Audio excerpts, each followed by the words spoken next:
This is an inner fender of my 1957 Chevy 3200. I primed it, I prepped it, I painted it.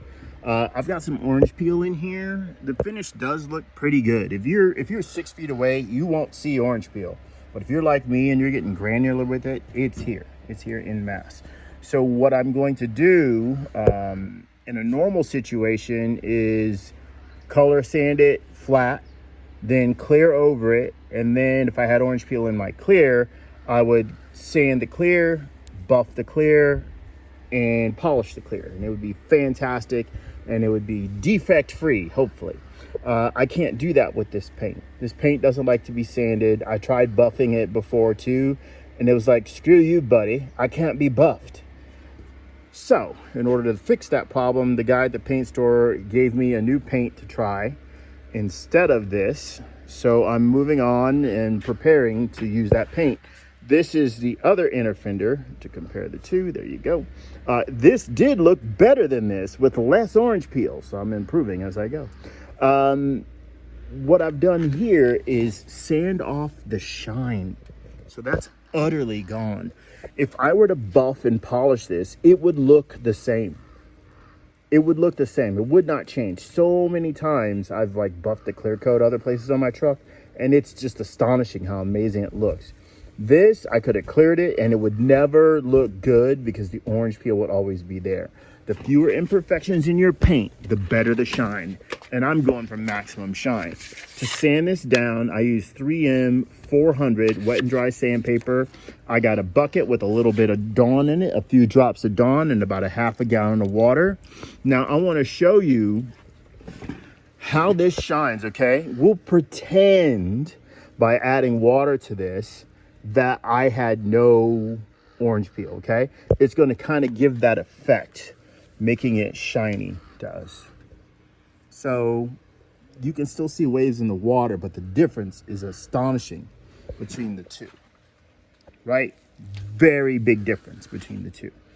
So this has a little more gloss to it, obviously, because water's not here to make this glossy, but this is much flatter, more reflective. And eventually when it gets clear coat and the other paint, it should be like a mirror, like a red mirror. And that's really what I'm going for. It takes a lot of work to go from this look to this. Took me over an hour, and I probably still got 30 solid minutes to go in and get granular and get this sanded away. A buddy of mine who's been painting for over 40 years told me, he says, it's real simple. The top of your paint will telegraph what's underneath. If you got imperfections underneath, they're going to be on the surface too. So you got to get rid of them all. So that's why I'm just painstakingly going over this. Again, I'm using 400 grit.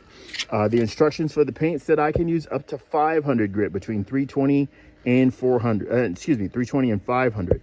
So that's what I'm doing. I got 400 here. I don't have any 500, so I'm using what I have. After this is all sanded, I'll clean it very good. I'm gonna let it air dry probably for 15 minutes, and then I'm gonna go ahead and tack it off, and then I will spray it and hope that I'm not gonna get orange peel again. But if I do, I won't fear, because the new stuff can be sanded flat and cleared over, and I can do it in the same day, or I could just buff it and polish it without clear coating it. So the guy told me try that first. I'm kind of adventurous about this. I know people say, oh, the sanding process can be expensive. It can be. I've probably spent as much as I know I've spent as much almost as it would have cost me to pay someone else to do it, but then I still wouldn't know. I wanted to take, let me flip this thing around. I don't know how to do that. I wanted to take auto shop in high school. I had good enough grades, you know, that I could just graduate a year and a half early, and they wouldn't let me do it. So I wanted to go take auto shop and construction and stuff like that, because I like working with my hands, and I didn't want to be this adult dummy that just didn't know how to do things that were necessary things or fun things.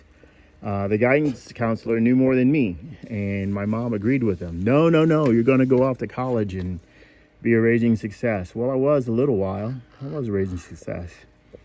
And I didn't know how to do things like this, which it turns out I enjoy. Look at that, the reflection of those cypress trees. If the water wasn't streaky, it would be flawless. So if you're a younger person, like a high school age or middle school age person, listen to this. Play this for your parents if they don't want to let you go to vocational school.